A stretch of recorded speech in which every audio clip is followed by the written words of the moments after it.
operations room, Hitler's headquarters, following the attempt on the Führer's life. Conjecture runs high as to whether in fact he did escape at the time or succumbed later to his injuries. These are the German newsreel pictures put out to dispel rumor in the Reich.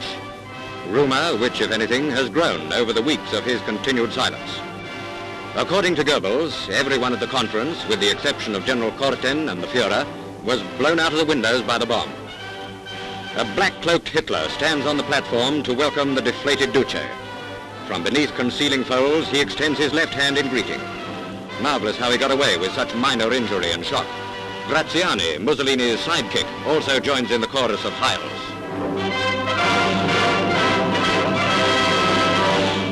Alongside Hitler walks the present virtual dictator of Germany, Himmler.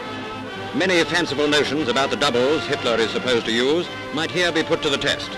Is this Mr. Schicklgruber or a stooge? The Face at the Window, Part 2. The departure of Mussolini, presumably after listening for hours to Hitler's boring bomb story. Look at his right arm now, coming on nicely. Tannenberg and the Wagnerian funeral ceremony of Colonel General Korten, Chief of Staff of the Luftwaffe, one of those killed by the bomb that was meant for Hitler. Here we have the gross figure of Marshal Goering, mourning at the service to the man who organized the heavy raids on Coventry and London.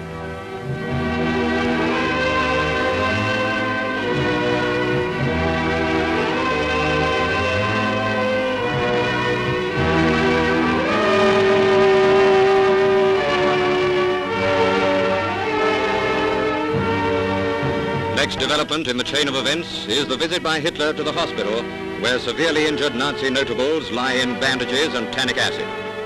Significant that they were personal spies of the Führer, used to watch the German High Command. Swapping injuries at the bedside, Hitler implies what a wonderful recovery he's made.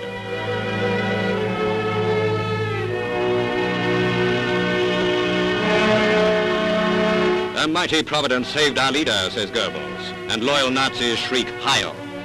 Even so, their lord and master looked aged and weighed down.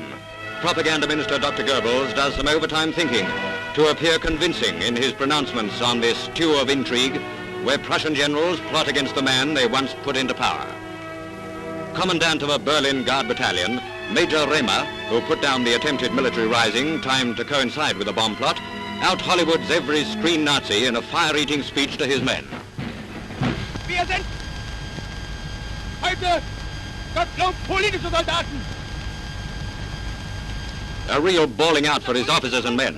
We are today, thank God, political soldiers, he says. That in case they labor under the delusion that the German High Command is greater than the party generals. Verteidigung unseres deutschen Vaterlandes. Verteidigung unserer nationalsozialistische Idee.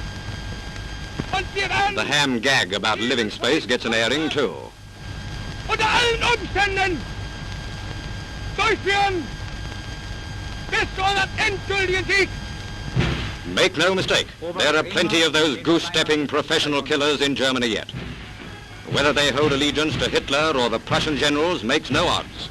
The German is always a German, a seeker after world domination.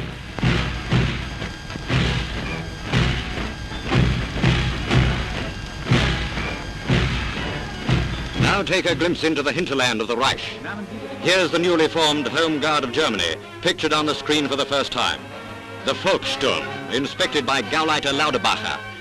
In their ranks are men of the Landwacht, the defense conscripts who are placed on guard against saboteurs and escaped foreign workers. What an amazing twist of fortune that the would-be master race should now be scraping the bottom of the barrel of her manpower. And what of her armies in the field? The spectacle of exodus from the countries they sought to conquer.